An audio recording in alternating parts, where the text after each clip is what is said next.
Welcome back to another very special Turnbuckle Trash Talk interview. I am here with the Young Professor Matt Graifer. I am, of course, your officiant, Kent, and we're at Golden Era Wrestling up here in Summerfield, Florida. A very hot Summerfield, Florida today. They don't call it Summerfield for no reason, man. No kidding. So I just wanted to talk to you about you.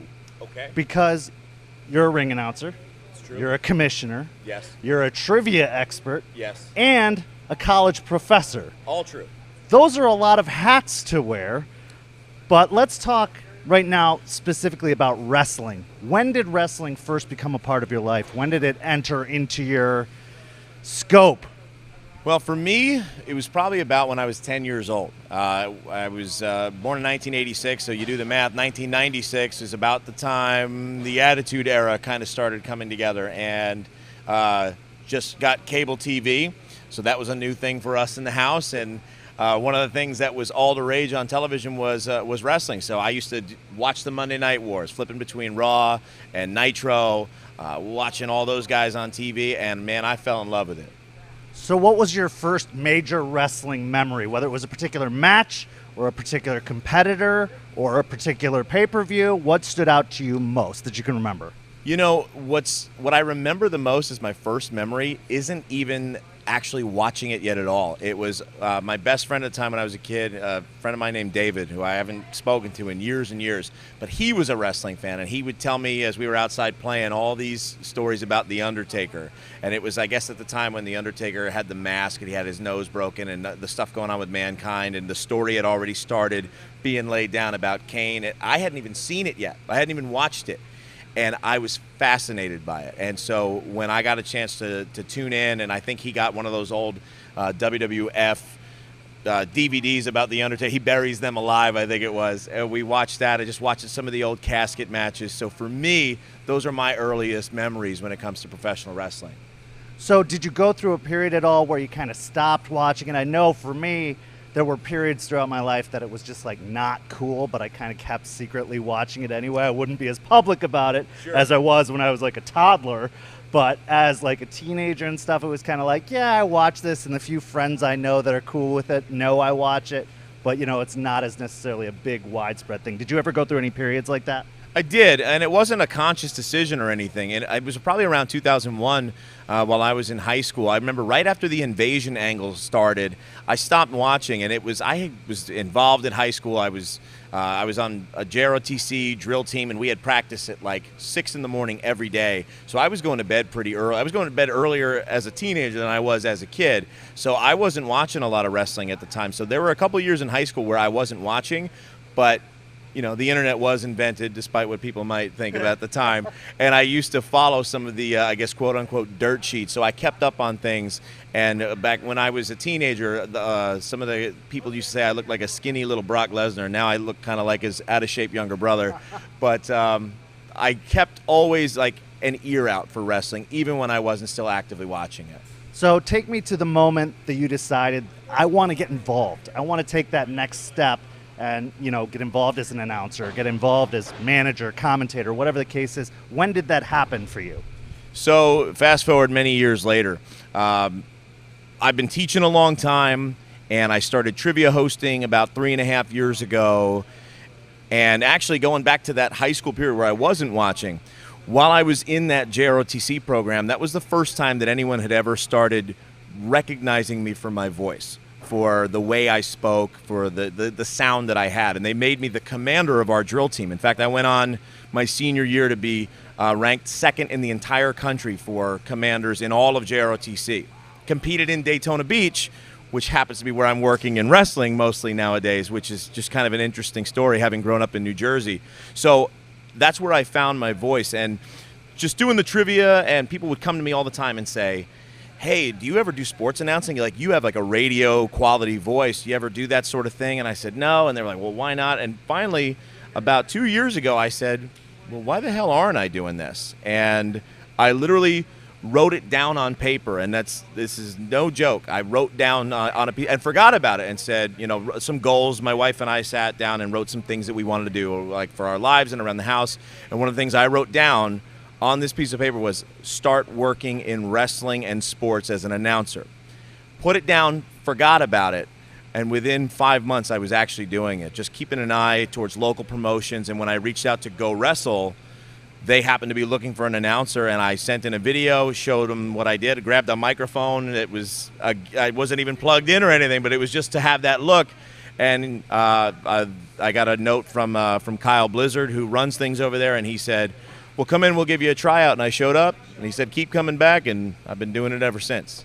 So I've been to Go Wrestle a time or two. They have such a unique perspective on wrestling. They've got a great setup with all the multiple camera angles and everything like that. I think they're really ahead of the game in terms of production. But what's it like working with them behind the scenes? What's that whole experience like? I mean, once you get past being a fan, which is what I came in as, right? Like, you're just excited to be in wrestling. I mean, it's just like any other workplace. I mean, you show up, you get ready, you get your notes, you figure out what we're doing. You figure out who's going to be on the show, and then for me, it's a matter of taking the notes and then coordinating with all the people. You know, as an announcer, I don't think people really realize how much you have to work with all of the talent. You know, whereas wrestlers will show up to shows and, they find out some of the major beats, but they're mostly working to see what they're going to be doing tonight and who are they preparing for and how is that going to go off. For me, I need to know who's who, what's their name, what's their weight, what's their nickname, and then doing commentary as well, because I do both. I need to know some of their moves. I need to know where they trained. I need to have some interesting things to talk about. So not only can I present that product to the live audience so that they are aware of who's coming out to the ring and who they should be cheering for and they should be booing, but when we're recording the commentary, helping them to tell that story, because the guys do a fantastic job in the ring telling their story, but it's up to a commentator to really help flesh out that story, give it legs, maybe add a little historical perspective so the people at home have something to attach to as well. Now, was there anyone particular, whether a ring announcer or a commentator, that inspired you, that kind of gave you that like extra little bit, or made you want to do this, made you that you try to frame yourself after or anything like that? I've always been a mimic. So I try to pick things up from anybody that I listen to and hear. I don't know that I could really pinpoint it to one person, but I can tell you ones I like and ones I don't like. I mean, obviously, getting into wrestling the time I did, Jim Ross and Jerry Lawler were the two guys that really were it for me, and they were the guys I watched the most. But watching the product for so long and listening and seeing how they do things, you pick up a lot of that. As far as ring announcers go, I always liked Tony Chimmel and Justin Roberts. I think those two guys were two of the best to ever do it, and I'm a really big fan of what Greg Hamilton is doing with the WWE right now. I've kind of even modeled my stance when I'm announcing. I noticed it was what he did, and I thought it had a cool presence, and it's one of those things that as a ring announcer, you want a certain presentation. There's not a lot of schooling that anybody tells you how to do these, so you got to watch the guys that are good at it to make and adapt what works for you. So I guess what would be the end goal? I mean, you've got so many things going on in your life. Is this more like this is kind of a hobby and I just really enjoy doing it? Or is there I want to take this to a higher level? Or if the opportunity were presented, this is what I'd like to do, despite the fact that I have so much other stuff going on? Well, the reason I have so many things going on is because I don't want to get caught in a position where you throw into one thing and then you don't have anything to fall back on. So I really try to put as much of myself into all these things as possible. But to answer the question, I'm not just doing this for the fun of it. It is fun, and I love it, and I've been a fan of this for over 20 years. But I'm not doing it just so I can be close to wrestling. As much as I do sit back and take a look at my life and have a chance to work with guys that I had action figures of growing up and sit back and go, how weird is that? Like, that's such a crazy thing to think about. This is something that, people have been telling me, oh, your voice is good, you should do this. Well, if you have a skill and people have told you have a skill and you're getting paid to use that skill, then you should find more ways to do that. So for me, I'm going to go wherever the road takes me. I always hate the question that you have on job interviews. They say, where do you see yourself in 5 years? There's no point in any 5 years of my life where I could have effectively told you where I would have wound up 5 years later. So I don't know where it will go, but I know I'm doing everything I can to give myself the most potential for opportunity to go anywhere, and higher the better. I mean, I want to do this more, and if that is something that I can use to provide for my family and really advance my career, then that's exactly what I would love to do. Now, I know just a few months ago, you flew out to Las Vegas, I believe it was, for a tryout audition, what have you. Tell us a little bit about that experience. You know, something that I learned a while back, and I read a lot of different things that are inspirational and just to kind of inform my own process. And there was something that stuck with me over the years, said, when you have inspired thought, act on it. And I happened to be perusing the internet, as I often do, and I saw that there was a tryout coming up for Impact Wrestling out in Las Vegas. And Las Vegas is a long way away from Florida, and flights are expensive and hotels and all that. But I also know I had never seen anything listed where they said, hey, we are looking at announcers. I see, tryout for wrestlers, tryout for referees, tryout for managers, never for announcers. And I'd been doing this. I mean, fortunately, working with Go Wrestle, I get to work every week. So while some announcers don't get to work that many shows, in a year and a half now, I've worked probably 60 shows and called hundreds of matches in a relatively short period of time. And so I decided that I'm going to go out there and make that happen. So for me, going to Vegas was an inspired thought, and I needed to act on it. I made the arrangements and went. And while I didn't get ultimately picked to go out there, I think it was a really beneficial trip for me because I got to meet a lot of veterans. I got to meet a lot of guys I've watched on TV and got to learn from a few of them and take in some things and watch other workers that are up and coming in the business and see what they do. And in doing so, I mean, I'm telling you, since I got back in February, my calendar has been full. And I didn't get picked to be on Impact Wrestling, which is fine. You know, I have faith that that time will come where I'm going to get that moment. But it wasn't about that. For me, it was about learning and meeting as many people in this business as possible, getting a chance to kind of network. And then, I mean, I've been working in MMA. I've debuted with 4 or 5 different wrestling promotions ever since. So I think going out there was a really good career decision for me.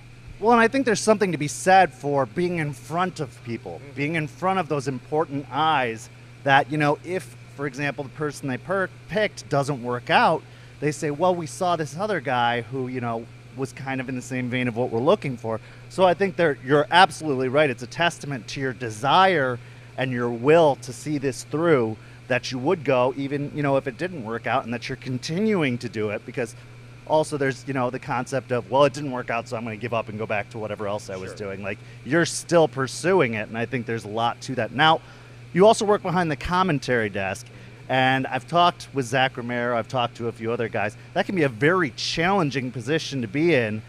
What do you think has been the biggest challenge for you as a commentator? Well, I think now with doing it so frequently and getting a chance to call so many matches is trying ways to vary what we're saying.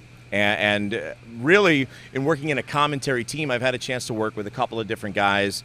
I mostly do my work over at Go Wrestle with Styx, Ken Styx Ray, and Brad Lee, he goes by. And so we are a newly formed trio, and one of the hardest parts, I think, of commentary is not necessarily learning the moves or knowing what to say or how to call things, but it's having that rhythm and that banter back and forth and knowing when to stop and when to come in so you're not talking over each other. And there's not a lot of ways to work on that other than doing it. And so that's what we've been kind of working on, has been just kind of getting our rhythm and our cadence down. And it's really, I think, coming together very nicely. But then trying to figure out what to say and how to say it and how to present the talent so that when people watch it at home, they get a sense for who that is to supplement what's going on in the ring. So when you find yourself watching wrestling these days, do you find yourself focusing more on listening to the commentators or watching the ring announcer, or can you just detach yourself? Because personally, when I'm watching wrestling, I can't help but watch the referee. That's just what I do. So I'm just like, oh, I'm watching their positioning and everything like that, and I'll miss important parts of the match because I'm so focused on that. Do you find yourself in that position at all? Well, fortunately, I guess, because of the people that I'm watching, and I do watch them, the ring announcer gets in and gets out before the match starts, and the commentary is all audio, so I can at least pay attention to the matches. So I do still have an opportunity to do that, but yeah, once you start doing it, you don't watch it the same as you used to. But when I think about it, I don't know that I ever did. I was always kind of studying because I was able to jump into this quickly and have some native ability, and it's just because I've listened and watched for so long, so I must have been paying attention to those roles. So yeah, I can't watch it, I guess, faithfully as a fan as I did, but I like to be able to say now when I get home and I watch it, I'm like, hey, I'm doing my homework. And it's nice that it feels that way, that it's going to help me do better by watching something I already enjoyed. So the commentary on television has been under a lot of fire over the past couple of years. They have been struggling to find that blend or the right team or whatever the case is. What are your thoughts on that? What advice would you give? What have you picked up on and noticed as someone who has experience on this? Because a lot of the people who are critiquing it are trolls on Twitter or, casual fans who don't really know the process. What would your assessment of modern day commentary be? I'd say for anybody that's just out there to critique things, just be a fan. If you're not doing it, if you haven't done it, you really don't know what goes into it. And I mean, even at the level that we're talking, because I mean, the commentary that people are commenting on typically is going to be the WWE. And I got news for you. The commentary they're doing is very different than what most of us are doing on the independent scene and in other places around the country, because I don't have an earpiece in. I don't have someone feeding me lines, and that's what you hear anyway. So I don't know what that's like. It's hard enough to watch that match either live or in post and be able to come up with witty things to say, not have a lot of dead time, make sure that it sounds exciting, that your pacing, that your vocal inflection matches the action in the ring. There's so many things that you are doing that people really don't have an idea what they're doing. And those guys that are on TV that we listen to every week on Monday nights and Tuesday nights, they've got someone in their ear giving them things, and they have to manage all that. I mean, it's hard. It's not fair for folks to really scrutinize them because it is a really difficult job. Well, I was a huge fan of Bobby the Brain Heenan and Jerry Lawler. I always found myself drawn to the color commentator. So right now, my eyes are primarily on Corey Graves. For some reason, he's the one who catches my attention. Michael Cole, sometimes I just drone out. I can't really pay attention to, but whenever Corey Graves comes in, that's what catches my attention. Who are you most drawn to on a commentary team? Is it the play-by-play, color? Who is it that you find yourself most studying or paying attention to? I think for me now, it's more the play-by-play guy. I think as a fan, I enjoyed color a little bit more, but now being on the professional side of things and being the professor, I think the perception of me is that I have to bring that educated voice to the table. So therefore, that means you have to go more towards the straight person on the commentary team. It's not about the knee slapping and the jokes, but you get a few of them in still. It's fun. But just being able to present the product as professionally, as crisp as possible, so the presentation should sound like a true sporting contest, at least from me, my perspective. So one of the things I find is a struggle as a referee is that I don't feel it's very much of a creative outlet. Do you find you're able to express yourself creatively, I should say, during your commentary? Do you have fun with it? Do you try to portray a character when you're doing it? We've done some things that have that. If you go to GoWrestle.com, there was a match a couple weeks ago when that classic tag team took on Task Force in the main event. And me and the guys on the commentary team, Sticks and Brad, I think we had a lot of fun on that. It was a little different than what we usually do, just based on what was actually happening in the match, but that was a lot of fun. So we do have an opportunity to work creatively, and working at a promotion like Go Wrestle gives us that creative outlet because it's a small operation. There's only a few of us that are really trying to make those things happen. And as long as we don't do something grossly inadequate that is terrible, we're given pretty free rein to do what we want to do. And now the key is don't abuse that, but have some fun and make sure this product is fun to watch, is engaging to watch, but still professional. So I think I've been blessed enough in working at the places I've been to have that opportunity to be creative as one can be in those roles. So what's the strangest name you've ever had to announce, or nickname, or title, or as a ring announcer? What's just the strangest thing you've heard yourself saying as announcing a wrestler? So it wasn't a wrestler. I've had an opportunity to announce in boxing and in MMA. And a couple of months ago, I was doing an MMA show down in Fort Lauderdale, it's regardless of the sport, the job for me is the same. Hailing from so-and-so, weighing in at so-and-so. They call themselves this. When I was going through the call sheet for these guys in MMA, I don't remember the fighter's name, but I know his nickname was written down as the Rapist. And I was like, is that therapist or is that the rapist? And I saw him and I said, I don't know that he looks much like a therapist to me, but I'm not necessarily going to say that he's the rapist. So I did not, no one admonished me for it, but I was like, I'm going to do this guy a favor and not say this, even though he chose to write that down on the call sheet. Probably not the best move to call yourself the rapist when you go out there, but that was literally on a sheet in front of me, provided to me, like, oh, here are the guys and here's what they want to call themselves, so get to it. The rapist, I think, takes the cake on all of that. So on commentary, what's the strangest or most fun or bizarre match you've had to do commentary on? We did a fatal 5-way tag team tables, ladders, chairs, and kendo sticks match at Go Wrestle's 100th show. So 10 men in the ring. They're dumping out bags of Cheetos. I got to call a Cheeto bomb, which was probably my favorite call to date. Go Show 100 is where you go to listen to that. Yeah. So I think the most important title you have is Family Man. Sure. And having to balance all of the stuff you do while maintaining a family, what's that situation like? How do you find yourself working through it? You know, it seems to me, at least from watching your social media, that you have a very, very supportive family of all the things you do. What are the struggles that you deal with while doing that? What are the successes, and how do you work through it? Well, the key is having a good partner. And for me, my wife, Shanna, really is my rock in all this. And I'm gone all the time. But the truth of the matter is, it's really my regular job, my full-time professor job, that takes me away the most. It's not all the other stuff, even though that's the stuff I talk about the most.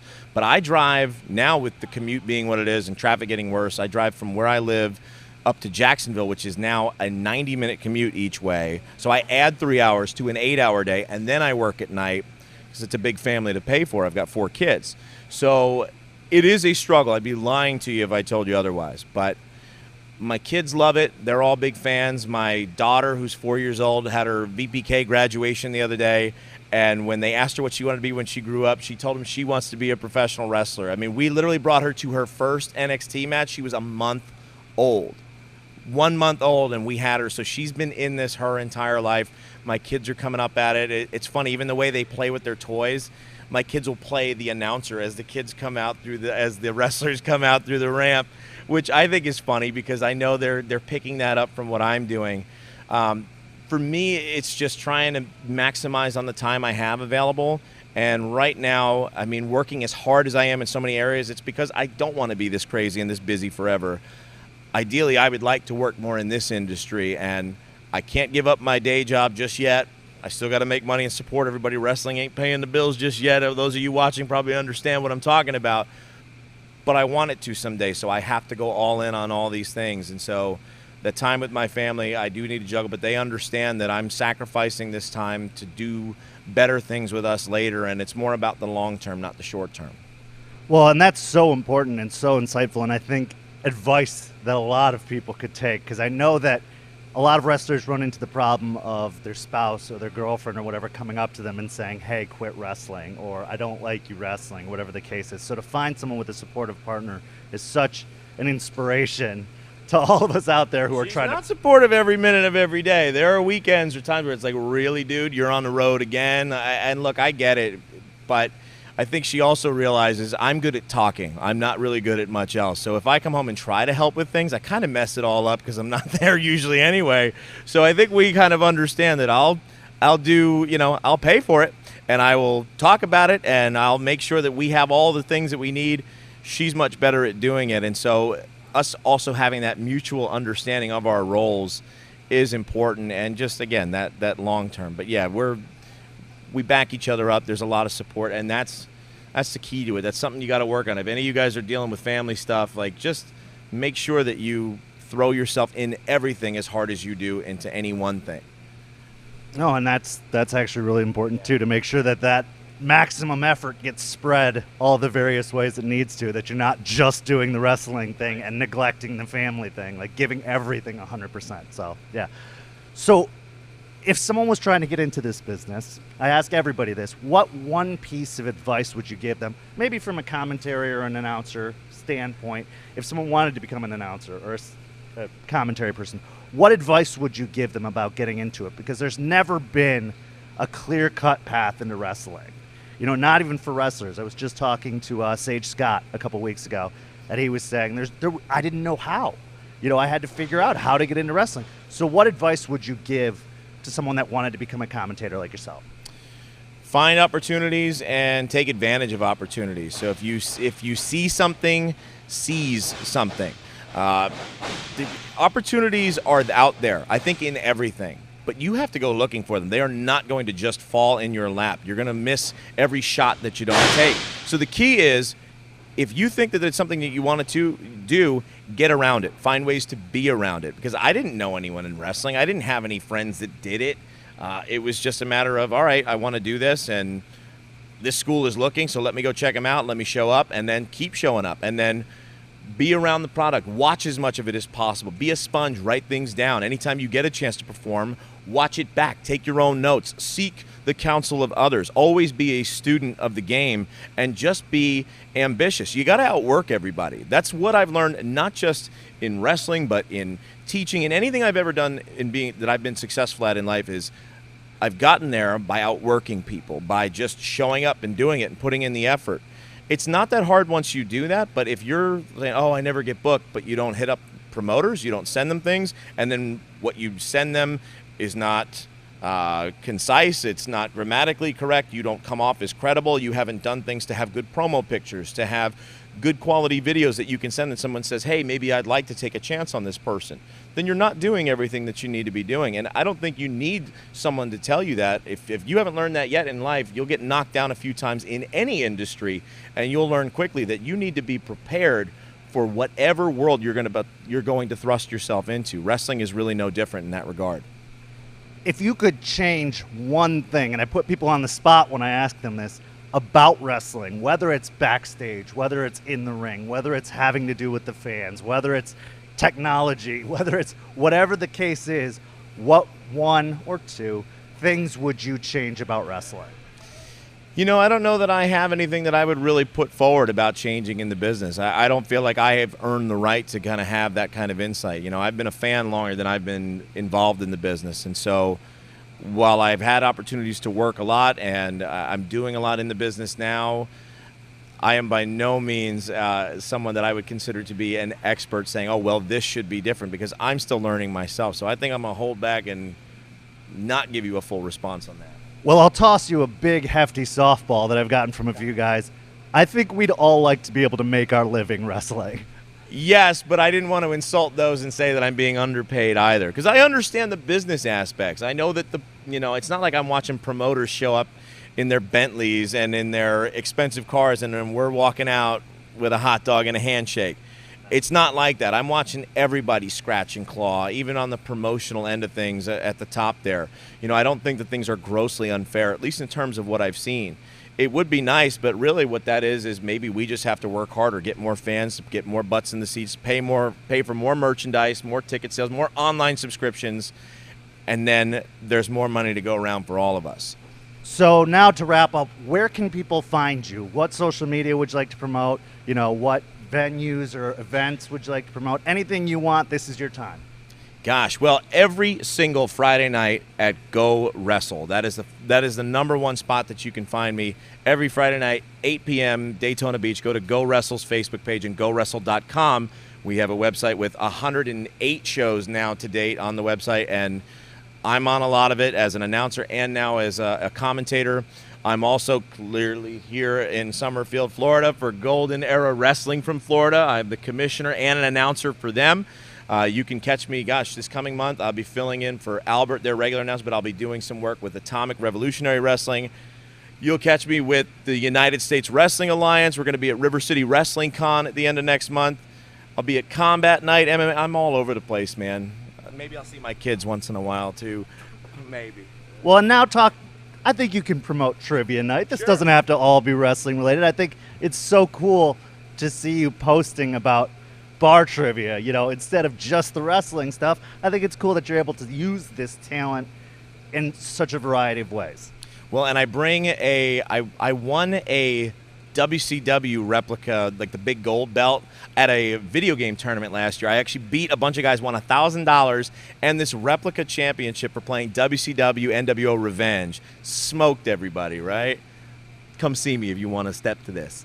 But I got that belt, and I'm not a wrestler, and and even as a fan, I'm like, what the hell am I supposed to do with this belt? Like, it just sat in my house for a little while. I started bringing it to my trivia shows, and I let the winning team take pictures with it.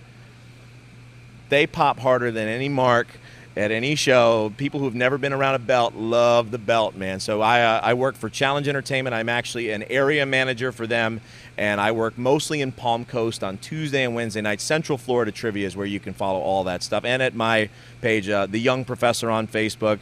And you can also find The Young Professor on Instagram and Twitter as well.